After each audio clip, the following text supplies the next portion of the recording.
किसी एक चीज को त्याग रहे हो, अगर आप किसी एक चीज को त्याग रहे हो, किसी एक चीज को छोड़ रहे हो, तो दूसरा उस चीज को पकड़ के आपसे ऊपर चला जाएगा। यही होता है हर कंपटीशन में।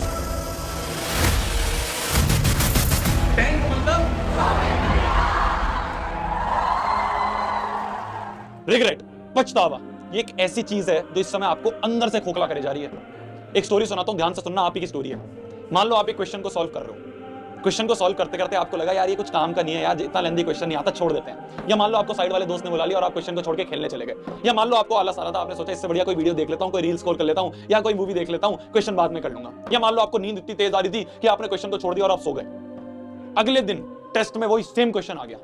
कितना रिग्रेट होता है ना कि यार काश उस समय मैं खेलने ना जाता तो ये क्वेश्चन आज सॉल्व कर लेता, काश उस समय मैं सोता नहीं तो इस क्वेश्चन को मैं सॉल्व कर देता, काश उस समय मैं ये काम छोड़ के रील ना देखता तो इस क्वेश्चन को मैं सॉल्व कर देता। ये जो काश है ना, ये टेस्ट में तो कोई बात नहीं, अगर बोर्ड एग्जाम में ये काश आ गया ना, यार काश यार आधा घंटा और लगा के इस क्वेश्चन को सॉल्व कर लेता तो ये बोर्ड में एक क्वेश्चन हो जाता। ये काश जो है ना, ये इतना बड़ा चेंज ले आएगा कि अगर आप 80, 90, 95 स्कोर करने वाले थे ना, तो इस एक क्वेश्चन की वजह से आपका मूड इतना खराब हो जाएगा कि आप वहीं 60-70 पे बैठ जाओगे। तो ये जो रिग्रेट है ना, ये जो पछतावा है, इस समय जो आपका टाइम है ना, ये सबसे बड़ा कीमती एसेट है। इस टाइम को बर्बाद मत होने दो। अगर ये टाइम निकल गया ना, ये जो आखिरी के 10 से 15 दिन है आपके, ये आखिरी पड़ाव है आपका, ये आखिरी टेस्ट है आपका, आपके पेशेंस का आखिरी टेस्ट है, अपने आप को कंट्रोल करने का आखिरी टेस्ट है। आपके दोस्त आपको बुलाते रहेंगे, फोन करते रहेंगे, उसको इग्नोर करना, ये आपका आखिरी टेस्ट है। ये 10 से 15 दिन आपका एक एक घंटे का, एक एक मिनट का आपको हिसाब होना चाहिए, कहां जा रहा है उसका आपको ट्रैक होना चाहिए। इस टाइम पे एक घड़ा मान लो भरा हुआ है पानी से, ठीक है, उस घड़े में आपने एक छेद कर दिया और पूरी रात को छोड़ दिया, तो क्या होगा? पूरी रात भर में वो घड़ा खाली हो जाएगा। तो ये जो छेद है, ये जो लीकेज है, यही लीकेज आपको पकड़नी है। कहां पे आपका टाइम वेस्ट हो रहा है ये आपको पता होना चाहिए। आपके दिन में एक एक मिनट आपका कहां जा रहा है ये आपको पता होना चाहिए। आपके एक एक दिन में आपको क्या क्या करना है, ये टास्क ये आपको पता होना चाहिए। टाइम टेबल नहीं बन रहा, भाड़ में जाए, पर आपको ये तो पता होना चाहिए मेरा टाइम जा कहां रहा है, मैं किस दिन में क्या चीज कर रहा हूं। ये प्लान तो एटलीस्ट होना चाहिए ना, कि आज के दिन पे ये चैप्टर करने हैं, आज के दिन में ये टॉपिक करने हैं, आज के दिन में इतने सैंपल पेपर करने हैं। ये तो चेक होना चाहिए ना। अगर ये भी चेक नहीं है ना मेरी जान, तो भूल जाना जो आप स्कोर लेके सोचे हो यार इतना लेके आऊंगा मैं, वो स्कोर भूल जाना। अगर आपको एक एक दिन का हिसाब नहीं है, जब घर में पैसे कम हो रहे थे तो हम हिसाब लगाते हैं ना कि यार ये पैसा इतना यहाँ जाना चाहिए, इतना पैसा यहाँ जाना चाहिए, इतना पैसा यहाँ जाना चाहिए। टाइम भी तो पैसा ही है, टाइम भी तो पैसा ही है, तो इसका भी तो हिसाब होना चाहिए।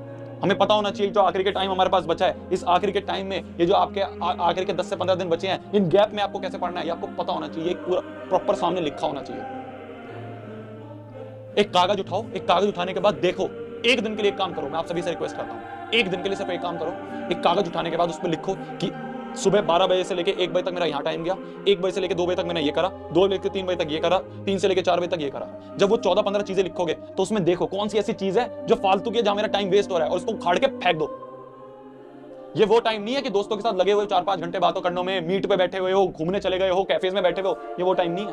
वहां बैठे रह जाओगे और दूसरा मेहनत करके अच्छा बाजी मार ले जाएगा। अगर आप किसी एक चीज को त्याग रहे हो, अगर आप किसी एक चीज को त्याग रहे हो, किसी एक चीज को छोड़ रहे हो, तो दूसरा उस चीज को पकड़ के आपसे ऊपर चला जाएगा। यही होता है हर कंपटीशन में। ना करना सीखो, मना करना सीखो। अगर आपके सामने कोई आ रहा है कि यार चल यहाँ पे घूमने चलते हैं, चल मूवी देखने चलते हैं, चल यार थोड़ा टाइम पास करने चलते हैं, चल खेलने चलते हैं, आपके अंदर इतना दम होना चाहिए कि आप ना कर पाओ। क्योंकि अगर आप ना नहीं करोगे और वहां चले जाओगे तो आप साइमल्टेनियसली दूसरी एक चीज को ना कर रहे हो, जो कि आपकी पढ़ाई, जो कि आपका आज की टास्क लिस्ट। क्या होता है इस समय पे ना, हमें बहुत सारे ख्याल आ रहे होते हैं कि यार मैं इस समय, अगर मेरे पास ये काम ना होता ना तो मैं ये कर लेता, अगर मेरे पास इस समय बोर्ड का काम ना होता ना तो मैं इस समय ये कर लेता, अगर मेरे पास इस समय बोर्ड ना होता ना तो मैं इस समय सिंगर ही बन जाता। इस समय बहुत ख्याल आ रहे होंगे, इन ख्यालों को रोकना ही यही टेस्ट हो रहा है आपके आखिरी 10-15 दिनों का। पास हो गए तो तगड़े नंबर ले आओगे, पास नहीं हुए तो वहीं 60-70 पे बैठ जाओगे। मैं फिर बोल रहा हूं, रिपोर्ट कार्ड सिर्फ आपकी बनेगी, नाम सिर्फ आपका चढ़ेगा, 95 लिखा जाएगा तो आपके पे लिखा जाएगा, 60 लिखा जाएगा तो भी आपके पे लिखा जाएगा।